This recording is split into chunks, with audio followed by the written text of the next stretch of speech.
That is the first swim of the week done. Now we're going to be bumping up the frequency of swims to 2 a week. Mainly because I've been doing 1 a week for a little while whilst running's been the focus, and I had that 10k run the other week. And I kind of cut back on the swimming once I'd got the got the gist of how to fucking do a length. But I'm at a point now where I want to improve my pace. Now today was 1,250 meters or 1,275 meters. I did that in 33 minutes and something, and the pace was 2 minutes and 39 per 100 meters. Now, it's a shit pace.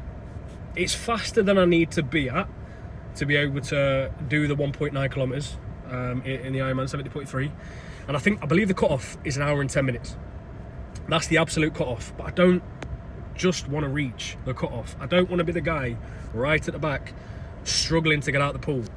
I want to be in a position where I can do it in 45 minutes. So to do that, there has to be a bit more of an emphasis on doing my swimming a bit more frequently. So I'm not just doing it frequently, it's actually taking note of where I need to improve. Now, where I definitely need to improve is going to be my catch and pull. And I didn't know any of these terms until I've watched a few YouTube videos and Instagram reels, but my catch and pull needs to improve. The catch, I believe, is when you put your arm in the water. The pull is obviously when you pull. Now, the mistake that I kept making, which a majority of people do make, is rather than pulling across, I have the tendency to pull down, right? And that's not what you want to do when you're in the pool.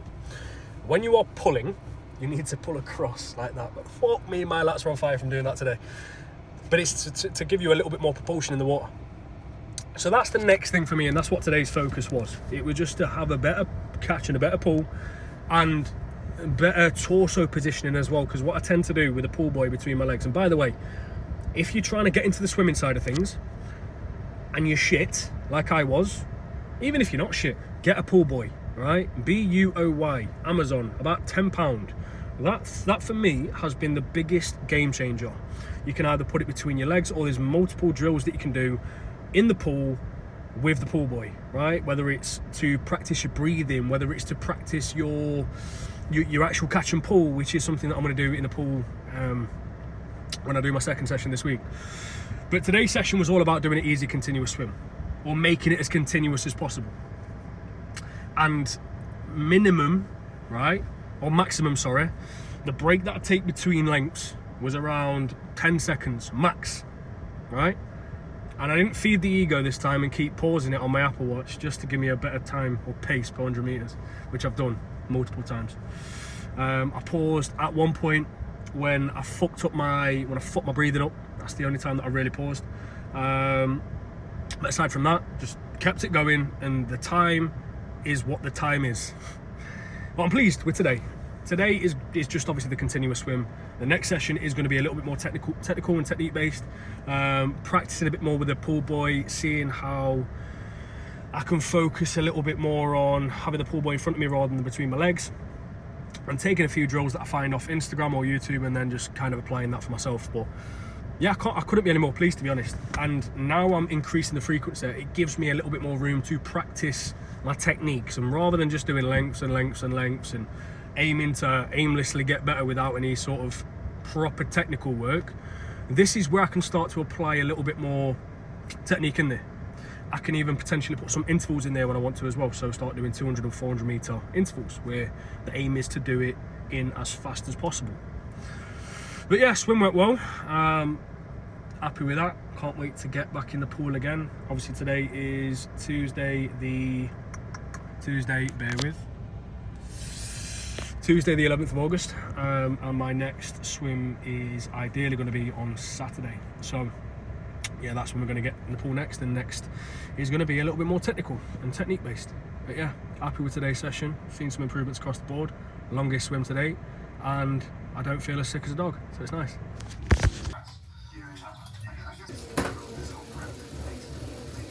Another day, another stint on this bike. 45 minutes on the indoor trainer today. 45 minutes easy on the bike. Now the way that I'm kind of classifying this as easier, engaging it as easier, is by being able to do this.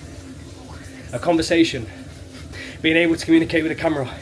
That's how I know it's easier, and I'm keeping it at a decent pace. Plus, I've got this Polar heart rate monitor, And with this, I think it cost me about £70.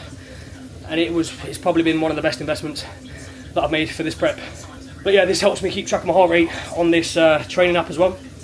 So for anyone who's curious, if you are going to use an indoor trainer, you've got multiple different options. Now, the indoor trainer that I've got is the Kicker Snap, and that was about £80 off eBay. You do have the Kicker Cores and the Kicker Core 2, but you're looking at spending £300–400 on that. And even if you're going to get it second hand, you're looking at getting it for about £250. Whilst this, people are going to be selling these on eBay and Facebook for about £80. So get yourself a Kicker Snap. The only downside is, I would say, one, it's the pushing against the tyre, because you don't take the back tyre off this one. And two, it's the noise. It's quite noisy. So bear that in mind if you are using a spare room like I am, or if you are going to be in a house with other people, it might do the fucking head in. Sorry, Courtney. But yeah, the app that I use, there's a couple of different options for that. I use a free app and it's called My Whoosh. So if you're wanting to go the cheapest possible route, My Whoosh is free.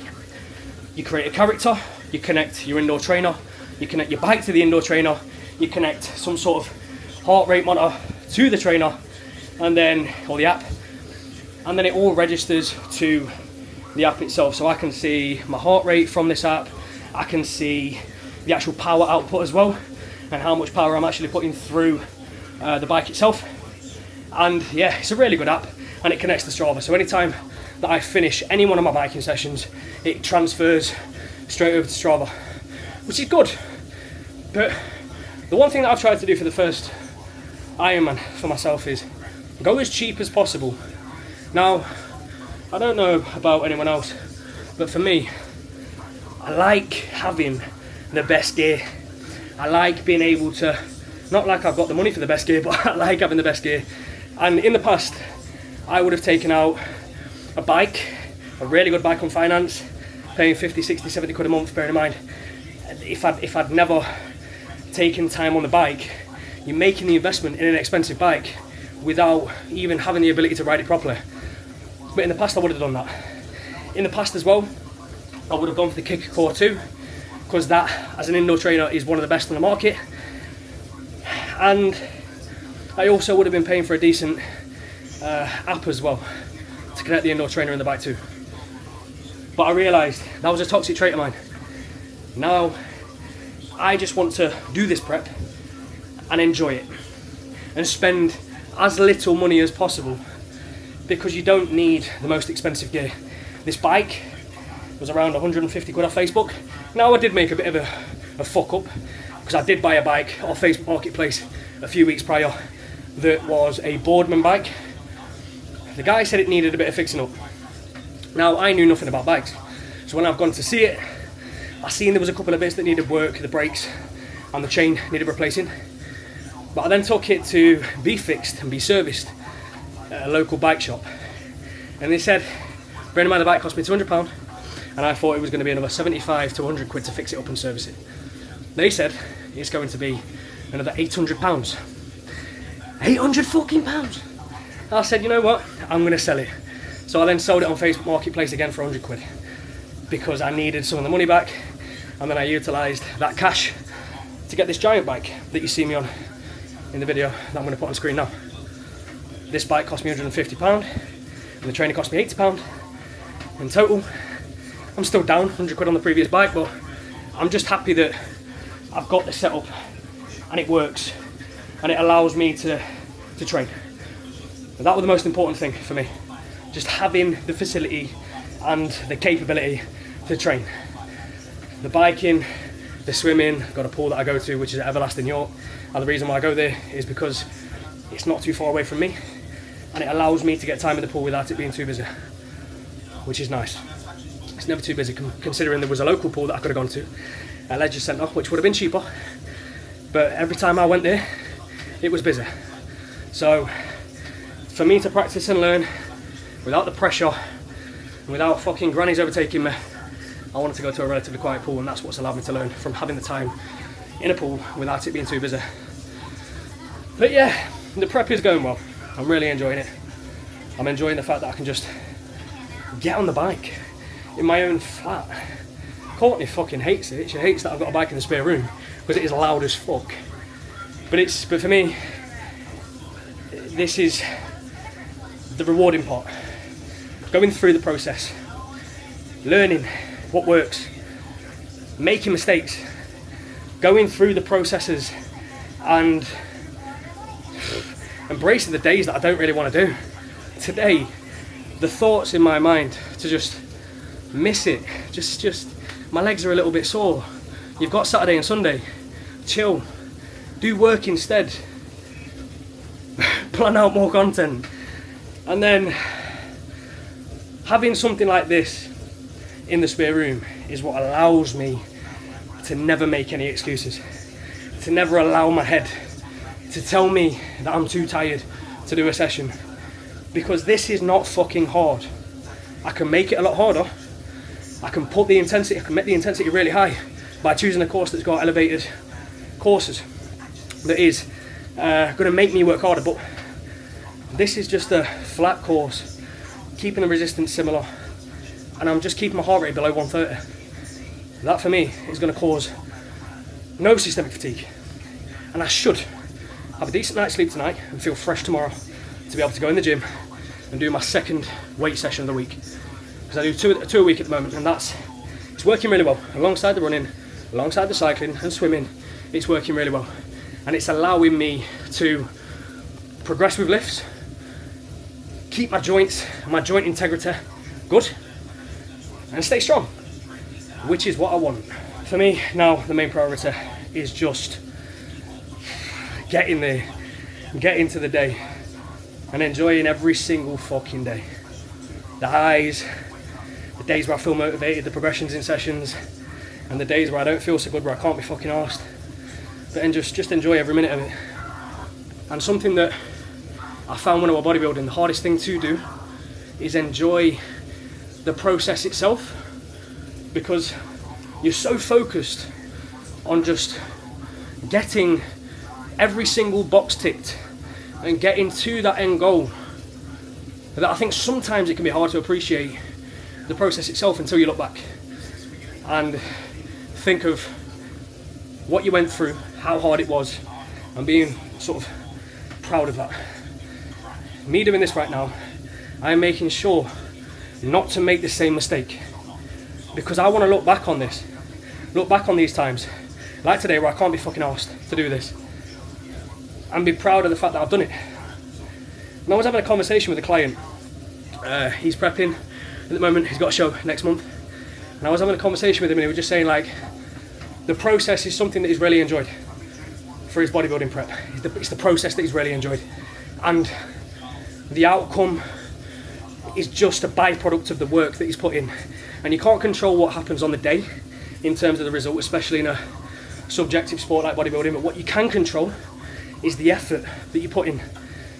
Like I told him, to the posing, to the food, to the intensity of your cardio, to the intensity of your training sessions.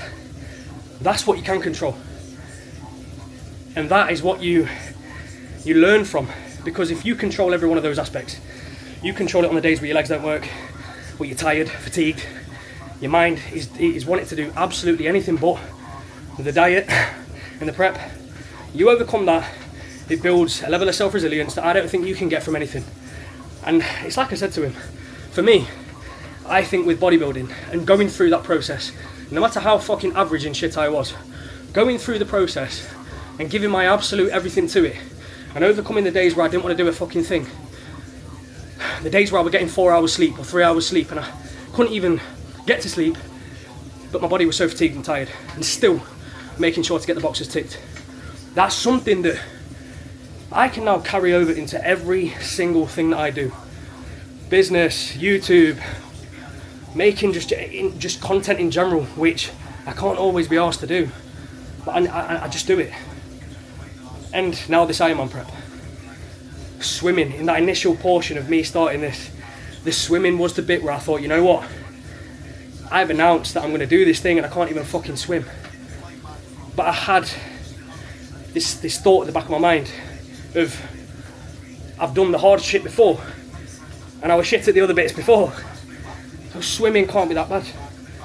It's all about time, it's about effort, and it's about consistency. Not consistently doing the fucking same thing and then not getting anywhere, but looking at content, what swimmers post. There's a lot of shit out there right now which you can learn from and apply. And as long as you apply what you learn, you're going to go far with whatever you do. The problem that most people have, like without a coach, for example, like a lot of people come to me because they want accountability. They need someone to take the thinking away. And I think sometimes the hardest thing when you're doing things by yourself is not doing things too aggressively. That was my problem anyway when I initially didn't have a coach, back when I was bodybuilding. It was doing things too aggressively. It was pulling food down too harsh. It was doing too much cardio too soon. And doing more than the plan stated. Because I knew how to write myself a plan, but sticking to that is hard. And emotions are something that people don't realise take over. And when they take over, that's when things go tits up. And that, what I do is I essentially stop people from doing the fucking stupid shit that stops them making progress. Just wanted to pick up the camera and do this little segment and just talk through my thoughts whilst I'm going through this. And I've done 40 minutes now, got another 5 minutes to do, and then it's time to shower and relax, because I fucking need to, and get some fucking work done as well. So it's Wednesday the 12th of August. It's now the following day after doing the 1200 metre swim. As you can tell, I'm a little bit fried. I've just done 45 minutes on the bike and it was fun, apart from as I got towards the final 20 minutes, I started to notice that my tyre became a little bit soft. And then I've looked at the tyre and there is a gaping hole in the at the top of the tyre. Now, before I'd actually found the hole, I'd spent about 10 minutes trying to pump the bastard up.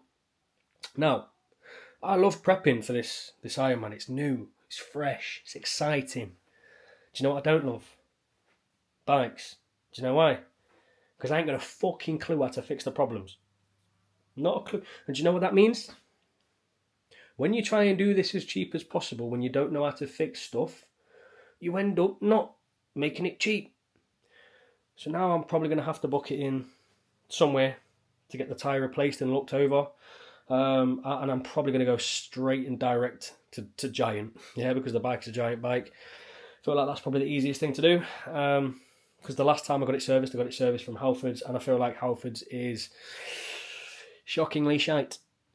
Yeah, I think it depends on which one you go to, but I just don't feel like they've done a good job, because I got it serviced not even 7 weeks ago, 8 weeks ago, and I've only rid it indoors. And again, I couldn't tell you what the issue is, because I don't have a clue about bikes. I just know that we're trying to pump it up for about 10 minutes and nothing was going on.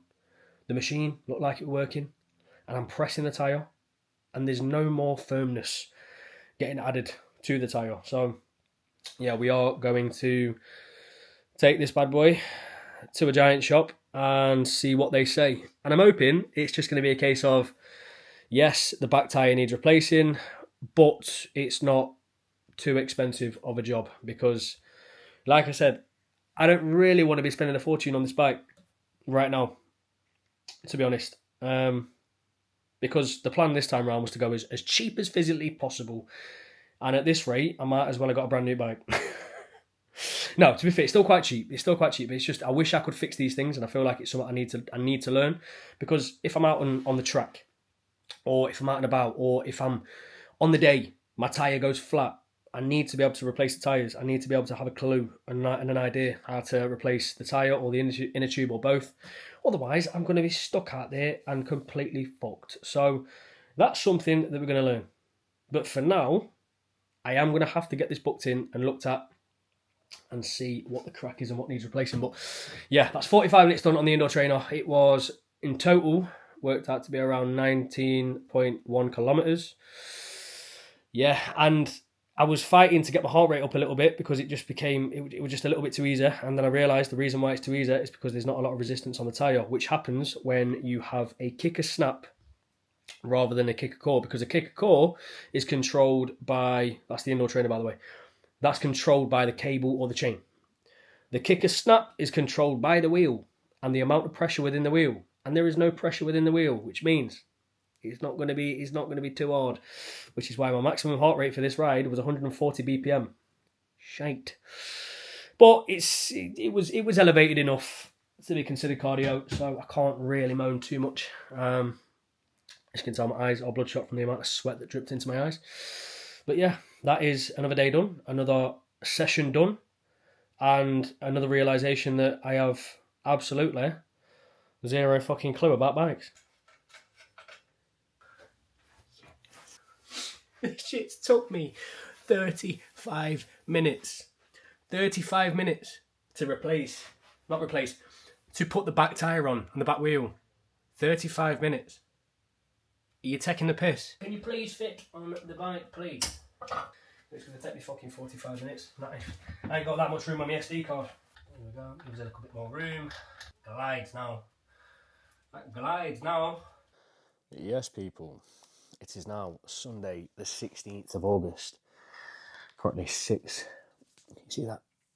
Yeah, 10 past 6. 10 past 6 in the morning. And I've been up since 3 to watch the UFC. Talking a little bit quiet because Courtney's still in bed.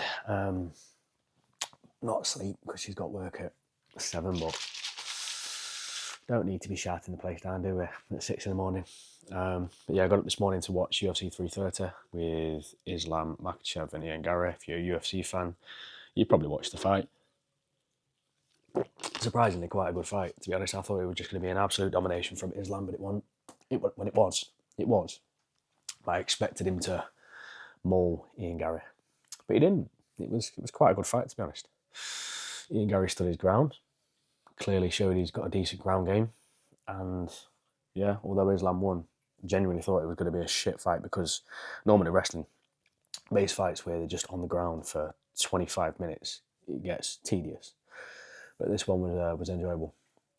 But yeah, I got up for that. I weren't actually going to get up for it. I just realised when I got up for a piss this morning, it was 3 in the morning, so I thought, fuck it, I'm just going to get up and watch it. And then now it's time to crack on with the day. So morning routine tends to be get up, hydrate, supplements, caffeine, clean the kitchen, and then generally sit down and do a little bit of work, which today is going to be planning out a new program that I'm going to be running, which is the Physique Project. I come up with this because I needed something that's a different type of program to what I've done before. A signature program. Because I feel like online coaching now has become heavily saturated, and every coach roundabout offers the same thing.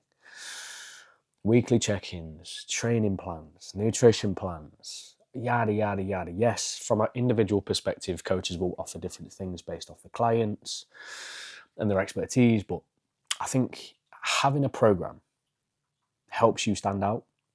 And I've not had a signature program ever. Now, this isn't necessarily going to be a fat loss based program, but what I tend to find is when people come through the door and when they come to work with me, they tend to need to go into a fat loss phase anyway. Most 95% of the time, they need to go into a fat loss phase. Main reason being is most people's habits are shit. They don't eat well, they might train consistently, but they don't have any fundamental control with food, realistically. Not well anyway. And the goal of the program is to get people or get someone within 90 days physically the leanest that they've been or in a very good shape, whether they've never been there before or whether it's getting back to a place that they was at previously. That's the goal of the program. And then ongoing coaching can happen and come afterwards. But the initial sort of part of the program is 90 days. And I've been working on this now. I worked on it all yesterday. Today is going to be kind of finalising the program and just making sure that I know and understand what's going to be included within the program itself, and then starting to build the back end of it. And when I say the back end of it, not the coaching side, because I understand how the coaching is going to work and how I'm going to coach someone, but it's just the inquiry process, the onboarding process, how the structure is going to potentially look for an individual during the 90-day period. The onboarding, the offboarding, if someone decides to leave or they decide to carry on. So there's bits that I need to do in the background, which is what today is going to consist of from a business standpoint. Now, in terms of training is going to be a long run today. So the long run, it's not going to be the longest one that I've done. It's not going to be a PB. It's just going to be 10K. Nice and steady. The back of my legs, or my right leg in particular, has been a little bit sore over the past few days. I've started to notice I'm getting a bit of a pull in the back of my leg, nearer towards the knee, or behind the knee. And then the outer portion of my leg, the quad, the vastus lateralis, is a little bit sore. So today is going to be a very easy long run. I'm going to make sure that I don't push the pace. I'm not going to act like a twat and start trying to go faster than I need to, because I do not need to go at a race pace or tempo pace. I don't need to be progressive with the run. It's just going to be a continuous, easy pace throughout, which for me should sit me, if I'm going for a very easy pace, anywhere between 6 minutes per kilometre to 6 minutes 20. Or 6 minutes 15. That's really where I'm going to be aiming for this run. But this week has been a really productive week.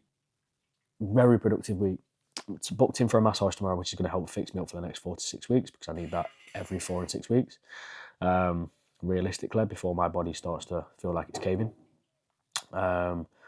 But training this week has been upper, swim, cycle, tempo run, lower based mobility work, and then into a technical based swim yesterday. And now today's going to be the long run. It's not been the most intense week in terms of the amount of volume that's been there. It's not been the highest amount of volume through the week, but it's been a productive week. It's been technical. It's been another week to allow me to get better in certain aspects, especially with the swimming side of things. Now starting to increase the frequency of swimming again. That's going to help massively when it comes to just improving technique and not just swimming continuous lengths. Because there's a lot of work to be done for technique. And I put a video on TikTok and Threads yesterday. Yeah, Threads has been quite useful. And I've asked for people to critique my swimming form, and they gave me some really good fucking advice. Really good advice. What to do with the catch. So when you actually put your arm into the water, the elbow and the positioning of the elbow when you bring it out of the water as well. I don't know what that's called. Needing to be more relaxed during the sort of the catch and the pull phase as well, on the recovery. And just not fighting against the water. So if that's me fighting against the water now, then they would have hated to see me when I first started, because I was fighting for my fucking life when I first started. But yeah, it's been a really productive week, and I feel I can just feel the improvements. I can see the improvements, and that massage tomorrow is going to fix me up, so I can make sure that I'm well recovered and ready for another productive set of weeks. But yeah, that's going to be it for this video. I'm not going to drag it on any longer. This week has been a productive week. It's just going to be an accumulation of videos across the week, and I'm going to try and do this every single week, purely because, like I said in a previous video, I want to document the whole process every single week. The good points, the bad points whenever they come, any sort of injuries, niggles that kind of come around, and lessons, and everything that I can kind of think of, and my thoughts throughout this process is going to get recorded. And I'm just going to put it into some sort of weekly documentation and create it as a bit of a series on YouTube. So if you are new around here, then make sure that you subscribe to the channel for future videos. Like the video if you liked it. It's probably going to be a bit of a longer one. And each video might be a longer one. It might be quite a long video, because it's just going to be an accumulation of fucking shit for each week. So it might be relatively long for a few people, but if you manage to stick around this far, I appreciate you, and I'll catch you in the next one.